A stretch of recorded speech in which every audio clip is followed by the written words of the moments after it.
Penetration, I want to see some long strokes here.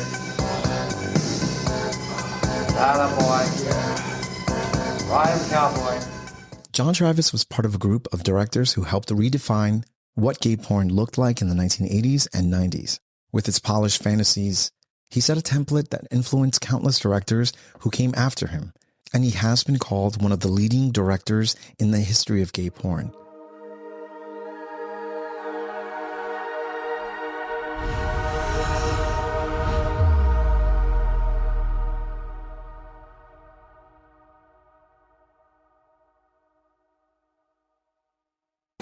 How many years does this make for you in the business? 28 years. 28 years. Is that a record? Has anyone else been in the business this long? I don't know. How about Matt Sterling? Because he's been around no, good he long came time. into it long after I was in it. Shocking. I start way back in the posing strap days when we were afraid to unveil the crotch area. In 1965, 21-year-old John Travis got a job developing prints at a studio called Him. The studio specialized in men in posing straps. It was during this time that Travis would hone his skills and start taking his own photographs, sending them to Herman Lynn Womack's Guild Press in Washington, D.C., who published Manual, Trim, and Grecian Guild Pictorial.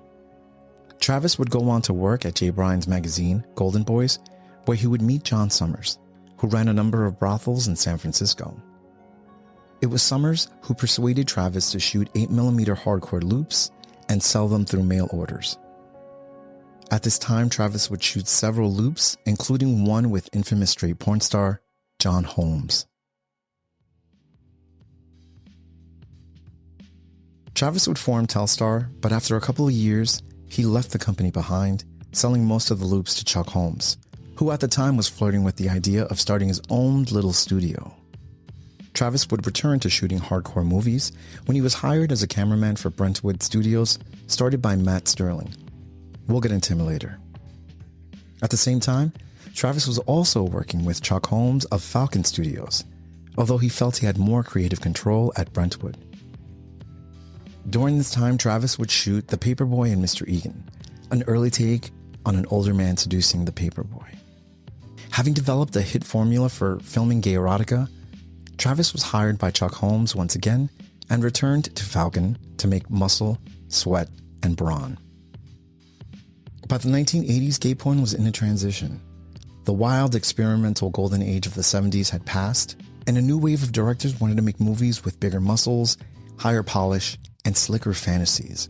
While at Falcon, Travis was constantly looking for the look, the face, the body, and the merchandise.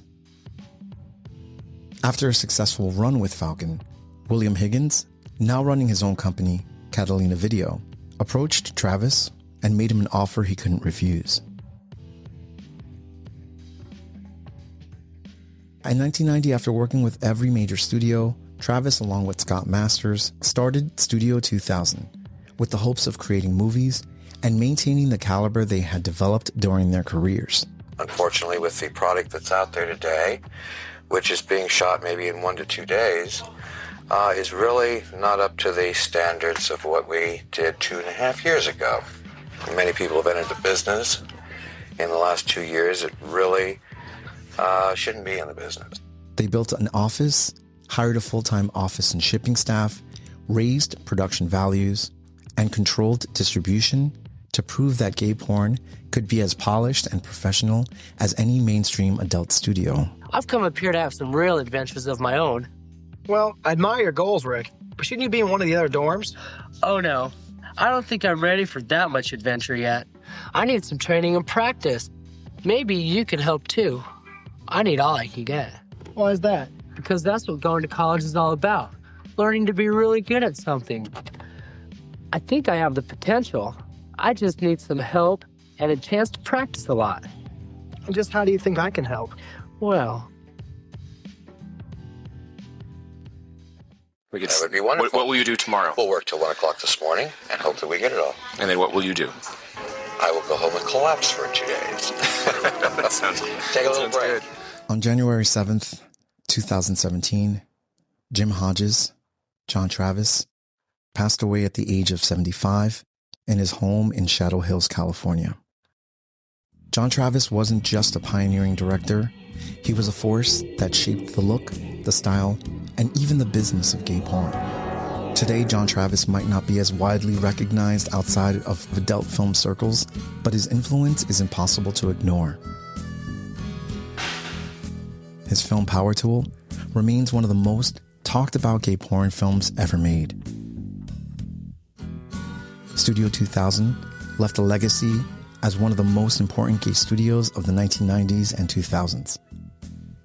And together, they cemented Travis's place as a true architect of gay porn's glossy, muscle-bound era.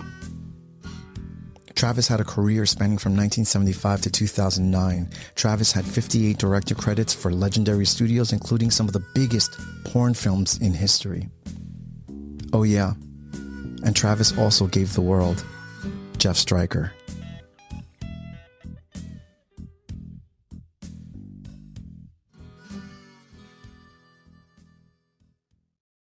You've been watching Demystifying Gay Porn. I'm your host, Ike Grande.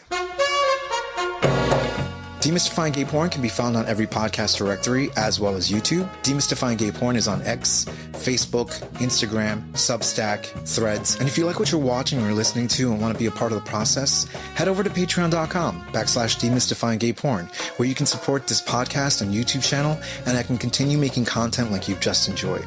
As always, don't forget to subscribe, give this video a like, leave a comment, and let me know what else you'd like me to cover. This is Demystifying Gay Porn. My name is Ike Grande, and if you watch gay porn, I've definitely helped you get off.